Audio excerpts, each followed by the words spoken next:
Hi guys, welcome back to my channel. In this video I'm going to give you some tips for women who may be working in a male dominated environment who may be going into working in a male dominated environment. So if you've watched my previous video on starting a new job, you may notice I'm wearing the same clothes as last time. It's because I'm filming on the same day, so rest assured I am not just wearing the same clothes every day.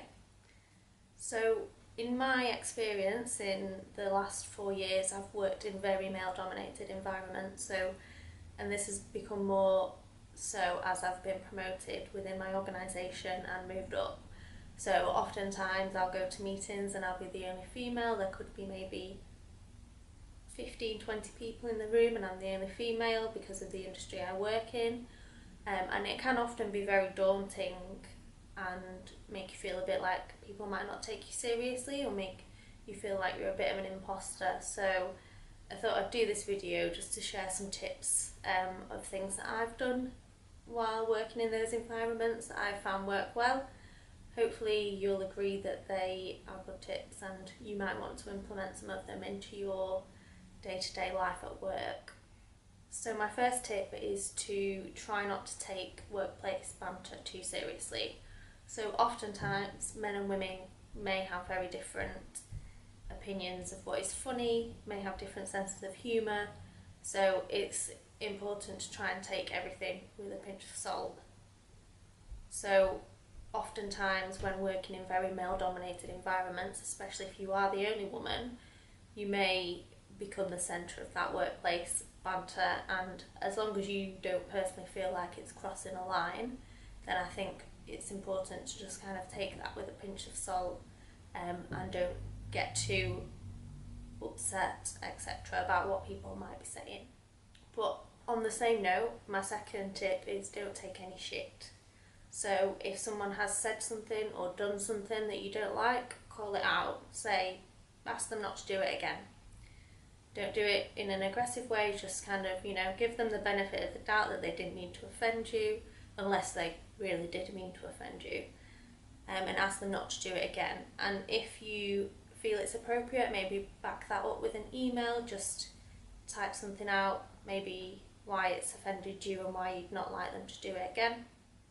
And if you've done that and they still don't stop doing what they're doing, then feel free to escalate it with someone that you trust, who you think will take it seriously within the organisation, so that they can get it stopped once and for all.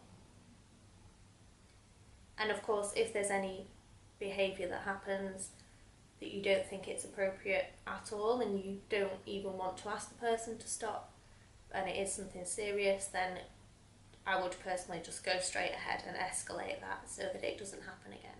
So another tip is something that I've picked up along the way is, especially in some situations in meetings, for example, you can become overpowered by the number of men that are in the room. They might not give you a chance to speak, so I think it's important to find an ally amongst your male colleagues.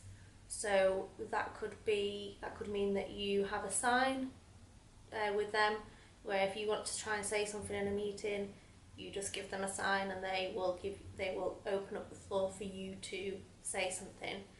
That's particularly if people often will cut you off in meetings, for example. So having an ally can be really useful, because you don't want to obviously come across too aggressive when trying to get your point across in a meeting. You don't want to be interrupting others, because that will reflect badly on you, as does them cutting you off and interrupting you. So it's important to have an ally who can help you with that if it's something you struggle with. Another tip is to find a mentor. So if you can find a woman within your organisation who is maybe more senior than you are, they can give you tips and advice on how they have moved up the ranks within a male dominated environment, and also just give you tips on how they coped with working in a male dominated environment. They might give you some other tips that you may not hear in this video that you might find useful, and they may also just be able to give you advice on moving up within your specific company. Another tip is to stand up for your ideas and opinions. So they matter just as much as your male colleagues' opinions and ideas do. So make sure you sell them.